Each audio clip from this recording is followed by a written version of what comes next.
صلی الله علیه وسلم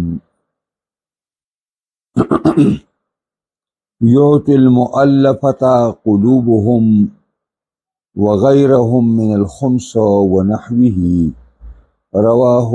عبد الله ابن زید عن النبي صلی الله علیه وسلم. امام بخاری باب دی چې هغه چې او نبی علیہ الصلوۃ والسلام يعطي المؤلفة قلوبهم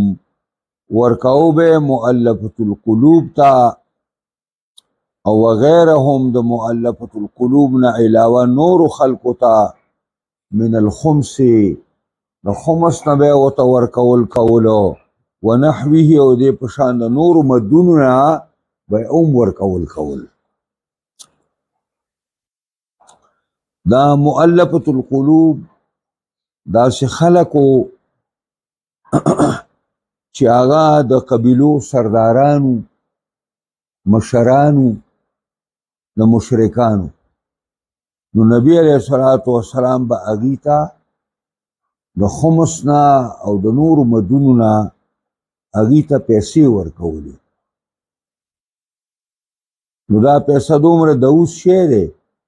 چې بس هغه یو څو ځله به ورله پیسې ورکړو بس هغه اسلام ته مایل شو او چې به مسلمان شو ټول قوم به مسلمان شو. نبی علیہ الصلوۃ والسلام به دې مؤلفة القلوب ته په دې غرض باندې د خمس و غیره نه پیسې ورکولې. او دا ترجمة الباب اصل کې په حدیث لګېدلی دی. راوړې دې خبرې له عبدالله زوی د زید د نبی اکرم صلی الله علیه وسلم. دا پیغام عبدالله ابن زید وی چې پیغمبر خوا به دا کار کوي. حدثنا محمد ابن يوسف حدثنا الأوزاعي عن الزهري عن سعيد بن المسيب وعروة بن زبير كأن حكيم بن حزام حكيم زيد حزامه قال دے وی سألت رسول الله صلی اللہ علیہ وسلم مارے پیغمبر خدا نے او غختو چې جمال سے شعرا کا نو پاتوانی رائے کو ثم سألته پاتوانی بیمیتی دوبارہ بیا سو غختل پاتوانی رائے کو ثم قال لی بیما تویل یا حکیم ان هذا المال خزر حلوة. اے حکیم دا مال گورے شین رنگ دے مزیدار او حلوة خوگ دے پدی سوک مڑی گی نا. ومن اخذه بسخاوت نفس بورکا لہو فیہ. سوک چلے مال لوالی سرد سخاوت دزلنا نو دتا پکی اللہ خیر و برکت چی. ومن اخذه باشراف نفس سوک چوالی دے مال لرا پدا سی حالت کی چدا نفس ورپسی روچت شیدہ سی او بخل پی شروع کی لم یبارک لہو پیہے دا غد پار خیر و برکت پر مال کی نہ اچولے کی. او وکانا کالذی یاکلو ولا یشبعو. او د مثال د هغه سړي شي چې هغه خوري او مړیږي نه. د دنیا پرست دی دا مړ یعنی په ټوله دنیا کې خلکو چې ما امریکا مالدار ده د هغې هغه ټرمپ دونه وږی دی چې راغی او د عربو نه یې سوالونه کول او عرب ورته ګډېدل ښځې ورته رایستلې وې بې غیرتو او هغه ولا سوال لراغلی او بس سوال ته وکړو ښه پوره شی ته ولاړ. اوس محمد وایي چې د سره موږ ډېرې معاهدې کړي دي او د سره موږ چې دا کړي دي موږ ورسره دا معاهده هم ولې فلسطین په باره کې نو چې دی د دغې پاس نه کوي د هغه د ذکر هم نه دی کوي موږ به هم د دغه نورو دغه پاس نه کوو. مال ستا مال کم ځای پروت دی په دغه امریکا کې پروت نه دی دا به نه یو ځل ټول سلب کي او دا عرب به داسې چړیان د پخوا په شان دي پاتې شي دا به راتلل په کراچۍ کې به مزدوري کوله د عربو. زه به پخوا دغه ته تلمه د دوبۍ ته د مدرسې دپاره، نو ابوظبي کې هلته سپین ږیري وو، هغوی به ویل چې موږ به د پاکستان د لانچ په تمه باندې د سیند په غاړه ناست وو، خو چې لانچ به راغی دا سړی ډوډۍ بیا موږ له ساتلې وې، دا زړې وریجې به یې راله ساتلې وې، دا وریجې به یې موږ له راکړلې او دا سړی ډوډۍ به راکړې، دا به ترې موږ وړلې او دا به موږ خوړلې. دا خو موږ په ډېر نااهله حکومتونو باندې سر شو. هغه پاکستان چې د سرو او د سپینو ډک دی او د معدنیاتو نه ډک دی، د دې ذلیل قوم د لاس نه چې کوم دی، داسې دا قوم ټول ذلیله شو او موږ یې د خلکو غلامان کړو. نن چې دا خبرې نشي کولی او دلته چې د امریکې د بچي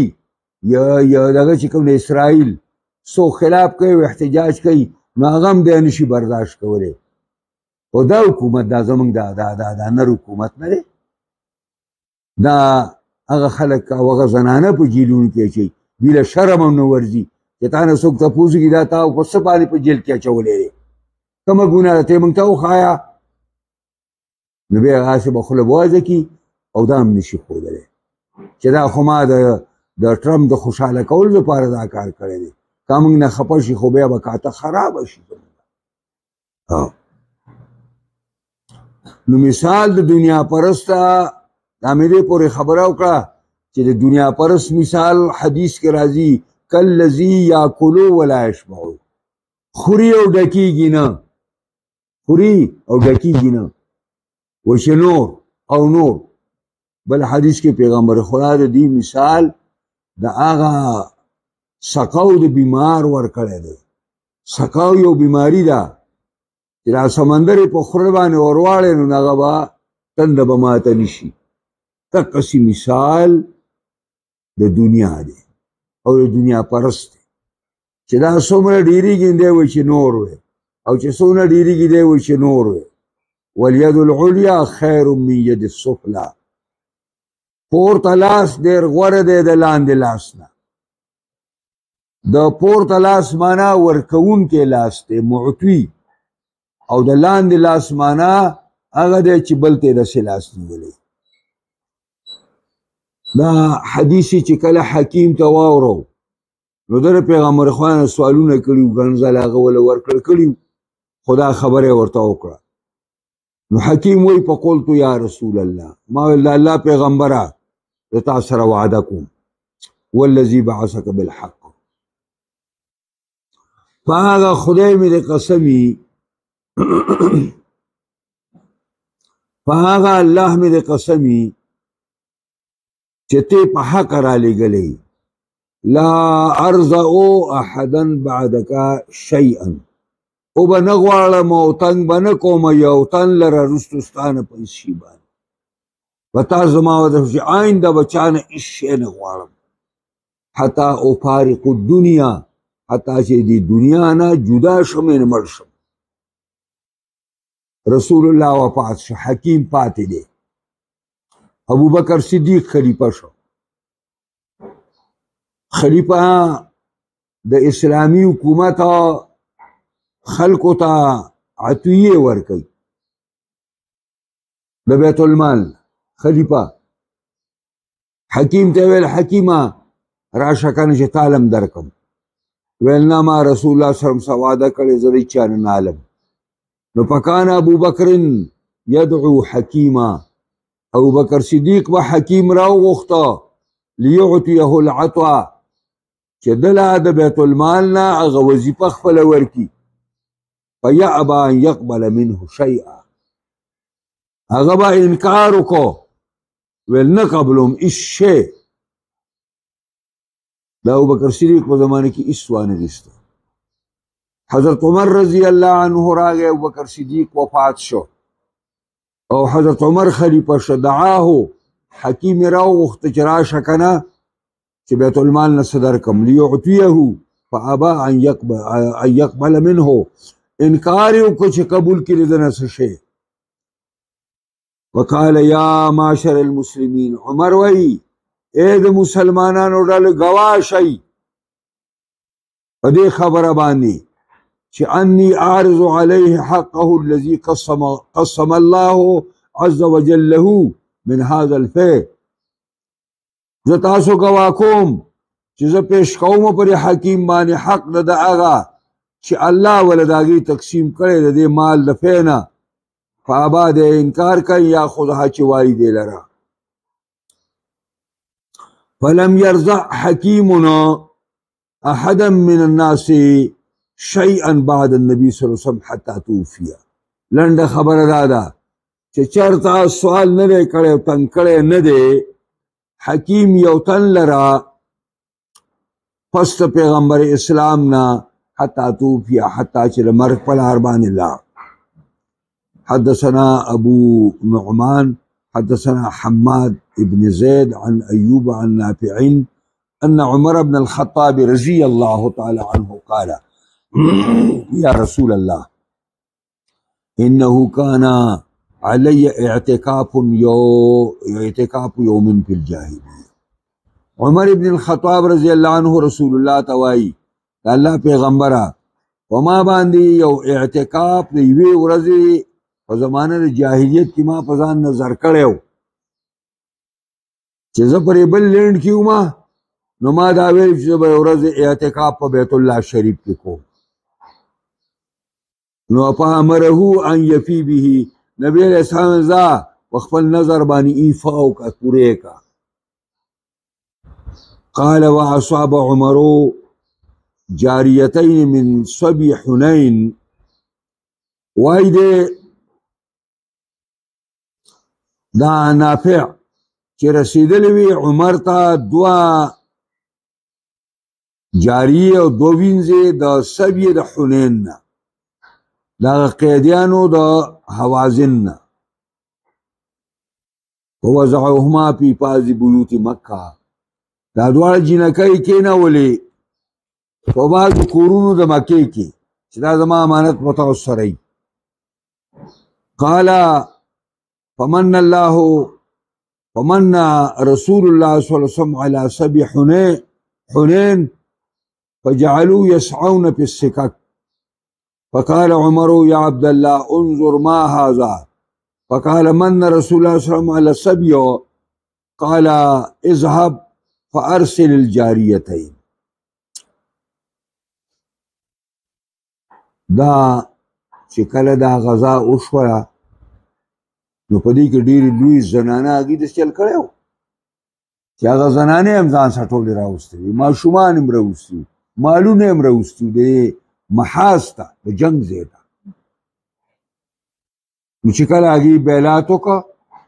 نو سړي وتښتېدل او ښځې هم پاتې شوې او هر څه پاتې شو. نو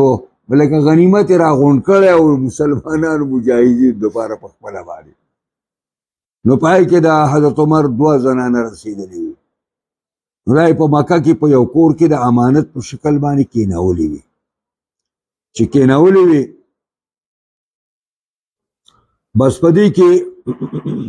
داسې وشو چې نبی علیه السلام 14 ورځې بعد دغه حوازن دا مسلمانان شو او غونډ راغلل د پیغمبر خدا مخې ته، او پیغمبر خدا صلی الله علیه وسلم ته ویل چې یا رسول الله موږ خو مسلمانان شو، توبه طایب شو، موږ ته خپل مال او دا زنانه واپس کړي. نبی علیه السلام ویل چې ګوره زما هغه خبره خوښه ده چې رښتیا وي، ما سره په زرګونو خلک دی، 12,000 فوج را سره دی، یو شی باندې ګوته کړي چې درته مال غواړئ که زنانه خپلې غواړئ، بچي غواړئ. نو هغې سوچ وکړو، نو بیا پوه شو چې پیغمبر خدا صلی الله علیه وسلم خو دواړه نه راکوي، نو ویل ځه موږ ته زموږ دا قیدیان دا کوي. نو سب یې چې کومه قیدیان هغه نبی علیه السلام اعلان وکړو چې دا واپس کوي دغه ته، او که څوک یې په طبیعت باندې واپس کوي واپس کوي، که نه بالعوض واپس کوي چې موږ ته الله تعالی په جهاد کې په بل جهاد کې سره وصل، نو دې سړي له به ادا ورکو بیا نو دا هغه خبر ته اشاره کوي چې فمن رسول الله صلی الله علیه وسلم احسان کو الله په حوازن باندې علی سبی حنین په هغه قیدیانو د غزوه حنین باندې هغه ورته واپس کړلی نو فجعلوا دغه یسعون فی السکک دا خلق د مکی پرې کوڅو کې منډې وهي فقال عمر یا عبد الله عمر خپل زوی ته وایي عبد الله زوی عمر ته انظر ما هل ورشه وګوره څنګه خلق منډې را منډې وهي عبد الله لاړ چې حالات معلوم کراږي وایي فقال من الله على السبي من رسول الله صلی الله علیه وسلم على السبي نبی علیہ السلام حوازن ته خپل قیدیان چې کوم دی هغه احسانا پرې ښودل قال عمر وی زوی ته اذهب لاړ شه فارسل الجاریتین هغه دواړه جنکۍ پرېږدې چې ځي قال نافع ولم يعمر رسول الله صلی الله علیه وسلم من الجعرانیه وای نافع عمره نه وکړې رسول الله صلی الله علیه وسلم جعرانیه نه ولو اعتمر لم يخب او ککړې وې نو دا به پټه نه وه على عبد الله په عبد الله باندې وزاد جرير بن حازم عن أيوب عن نافع عن ابن عمر قال وقال من الخمس قال ورواه معمر عن أيوب عن نافع عن ابن عمر في النظر ولم يقل يوما دا سوي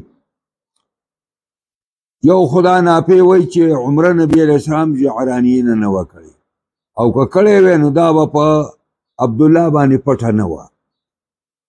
نو زما کوم اکا چې و مولا چې و عبدالله خو ویل چې نبی علیہ السلام جعرانیین نه ده کړې حالانکه دا عمره شوې وه دا عمره شوې ده خو عبدالله زیر عمر ویل چې نه شوې دا دی چلو چې نبی علیہ السلام کله طائف نه واپس شو نو بیا حنین ته راغی میدان ته راغی ځکه چې فیصله نه وه شوې نو په دې کې شپه ده نبی علیه الصلاة وسلام ویلي چې یاره یو عمره کول پکار دي نبی علیه السلام د شپې راغی عمره وکړه چې شپې واپس نه نو په ډېرو خلکو باندې دا پټه شوې ده نو په عبدالله زیر عمر باندې هم پټه شوې ده نور دا جعراني تاسو چې پیغمبر خدا څلور عمرې شمارې نو یو پکې جعراني ده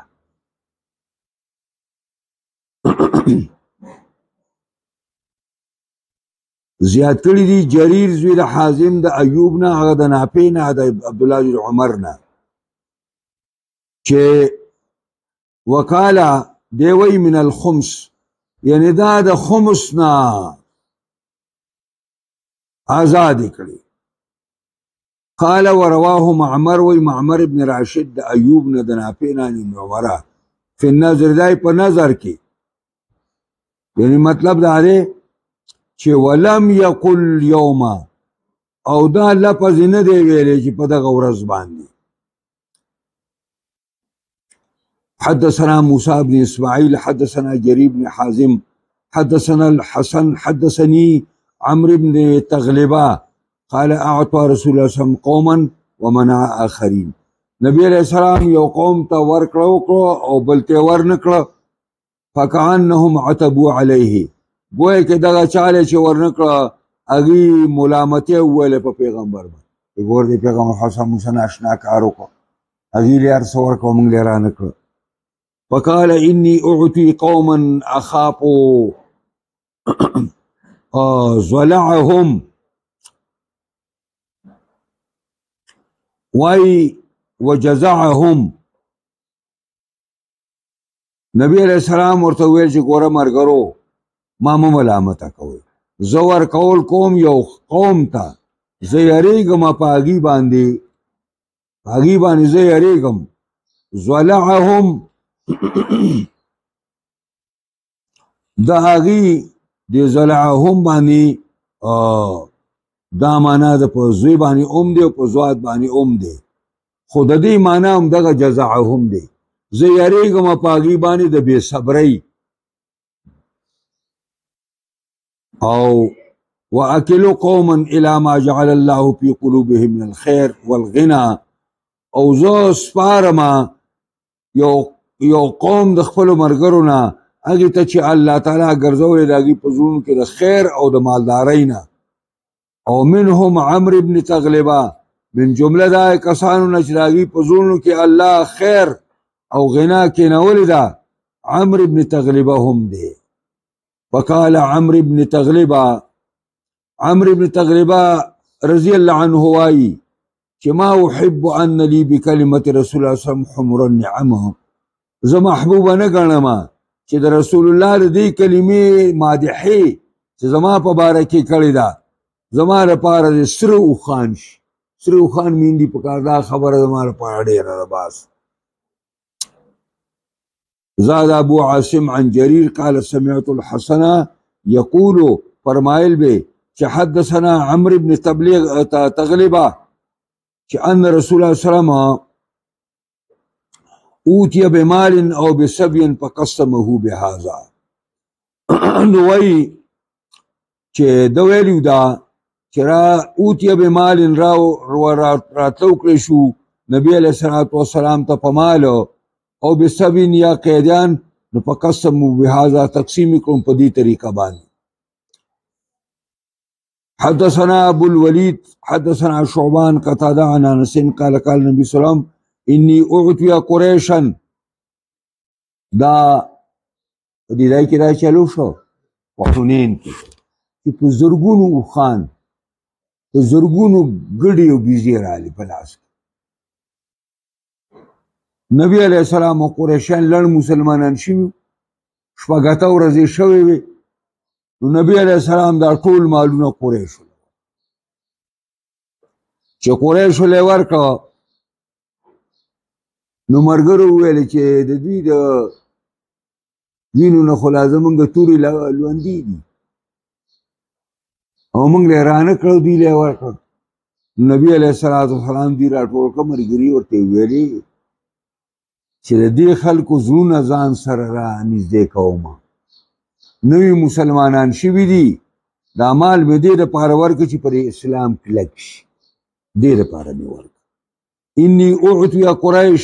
زه ورکومه قریشو ته اتعلقهم د دې د زړونو تعلیف او مینه پیدا کوم د اسلام سره. ولې لانهم حدیث عهد بجاهلیه دوی د شرک زمانې ته نږدې دي اوس ته شرک نه راوړېدلي دي. په دې ځای بس که مخه حدثنا ابو اليمان نه بس